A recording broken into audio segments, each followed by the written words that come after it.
Bismillahirrahmanirrahim. Assalamualaikum warahmatullahi ta'ala wabarakatuh. Bani dan banat, InsyaAllah pada hari ini kita akan belajar subjek Nahu. Tajuk dia di bawah isim mufrad. Kita tengok macam mana adakah dia di i'rab dengan baris ataupun huruf. Okay, isim mufrad kamu dah tahu dia berada dalam kategori yu'rabu bil harakat, yang di i'rab dengan baris.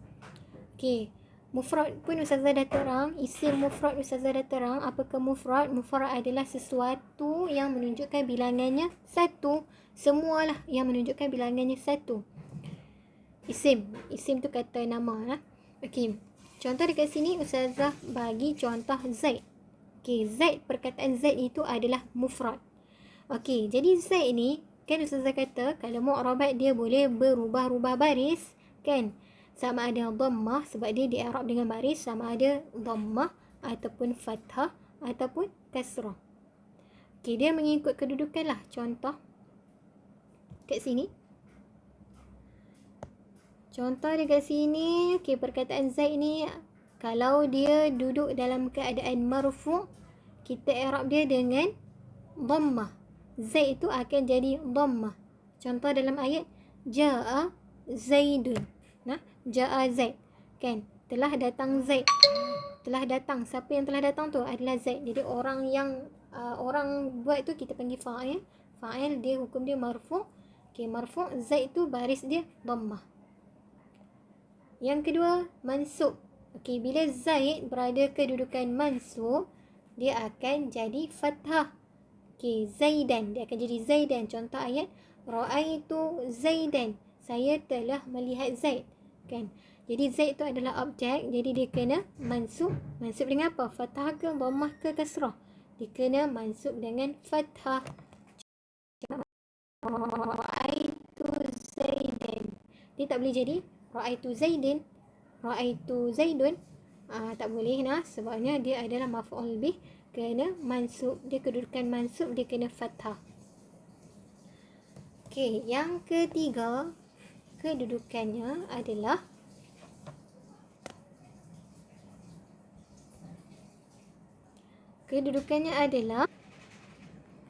majrur lah. Bila majrur, dia kena kasrah. Perkataan Zaid tu dia kena kasrah.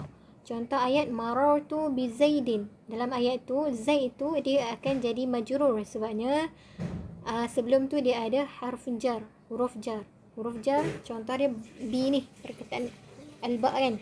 Huruf ba adalah huruf jar. Jadi selepas huruf ba tu dia kena kasrah sebab dia majrur. Bi Zaidin. Marartu bi Zaidin. Okey, jadi Zaid ni contoh bagi isim mufrad. Okey, Ustazah dah bagi contoh. Dia adalah di i'rab dengan baris. Kalau dia marfu' kena i'rab dengan dhammah. Kalau mansub dia kena fathah. Kalau kasrah dia adalah majrur. Okey, itu perkataan Zaid. Ada lagi perkataan lain seperti Muhammad. Muhammad pun adalah isim mufrad. Muslim pun adalah isim mufrad. Kat sini kita nak tengok baris dia dah. Boleh berubah-ubah baris. Okey, mengikut situasi lah. Ustazah keterang dia akan duduk kedudukan fa'il, jadi marfu' dia kena dhammah. Muhammad, ja'a Muhammadun. Ra'aitu Muhammadan sebab dia maf'ul bih. Marartu bi Muhammadin. Selepas huruf ba, huruf jar, huruf jar adalah ba, dia adalah kena isim majrur lah. Dia isim majrur dan dia kena bariskan kasrah bi Muhammadin. Okey, itu perkataan Muhammad. Okey, kita tengok pula Muslim. Okey, Muslim pun sama. Bila berada dalam ayat, kita kena tengok dia kedudukan dia. Okey, kalau fa'il dia kena, contoh ja'a Muslimun, dia kena marfu' bil dhammah. Ra'aitu Musliman, dia kena fathah sebab dia mansub, dia objek. Jadi dia kena fathah. Marartu bi Muslimin. Okey, selepas huruf ba dia kena kasrah. Sebab apa? Sebab dia adalah huruf jar. Okey, itu bagi isim mufrad. Ingatlah isim mufrad kita i'rab dia dengan baris. Barisnya berubah mengikut keadaan dan hukum lah. Kalau marfu' dia kena dhammah. Kalau mansub dia kena fathah. Kalau majrur dia kena kasrah. Itu bagi isim mufrad. Tak kiralah perkataan Muhammad ke, Muslim ke, Zaid ke. Okey, banyak lagi lah isim mufrad yang lain. Okey, sekarang kita tengok bahagian musanna. Kamu sudah maklum, Ustazah dah terang, musanna adalah sesuatu yang menunjuk bilangannya 2. Nah, 2. Bukan 3 dan ke atas, bukan 1. Tapi dia adalah 2. Okey, kalau musanna kita nak kenal dia, dia mesti ada alif nun dan ya nun di belakang. Mesti ada alif nun dan ya nun di belakang. Cumanya, kalau i'rab, kita tak sebutlah di i'rab dengan alif dan nun. Kita tak sebut dia di i'rab dengan alif dan ya. Ya dan nun. Tetapi kita sebut dia di i'rab dengan alif ataupun ya. Cumanya, macam mana kita nak muslimah ni ataupun muslimah ni? Macam tu juga Ustazah kata, dia berubah mengikut kedudukan dalam ayat. Kalau dia berada di kedudukan fa'il, dia akan jadi muslimani. Contoh dalam ayat, ja'a muslimani. Dia tak boleh jadi muslimaini. Dia tak boleh jadi muslimaini. Nah, dia kena jadi muslimani sebab dia fa'il. Jadi kena marfu' bil alif. Kemudian yang kedua, mansub. Ra'aitu muslimaini. Kalau dia mansub, dia kena i'rab dengan al-ya, huruf ya. Dia tadi muslimani, dia akan jadi muslimaini. Marartu bi muslimaini. Maksud yang sama, dua orang Islam. Cumanya di i'rab tu berbezalah. I'rab dia berbeza-beza. Kalau marfu' dia kena alif, kalau mansub dengan majrur dia kena ya. Okey, yang tu Ustazah bagi perkataan muslimah ni contoh dua orang Islam lah. Dia ada banyak lagi lah benda yang kamu boleh tukar. Contoh dua orang budak. Dua orang budak dalam bahasa Arab kita sebut tiflani. Ja'a tiflani. Ni sebabnya marfu' fa'il. Jadi dia di Arab dengan alif. Okey, ra'aitu tiflaini. Kenapa tiflaini? Sebab dia adalah mansub. Kalau mansub dia kena al-ya. Tukarkanlah tiflaini, bukan tiflani. Kemudian marartu bi tiflaini, sama juga majrur dengan al-ya. Okay, untuk musanna. Ingatlah kalau isim mufrad di i'rab dengan baris dia macam biasalah dhammah fathah kasrah. Kalau musanna di i'rab dengan hurufnya adalah alif dan ya. Itu musanna. Tu bahagian i'rab.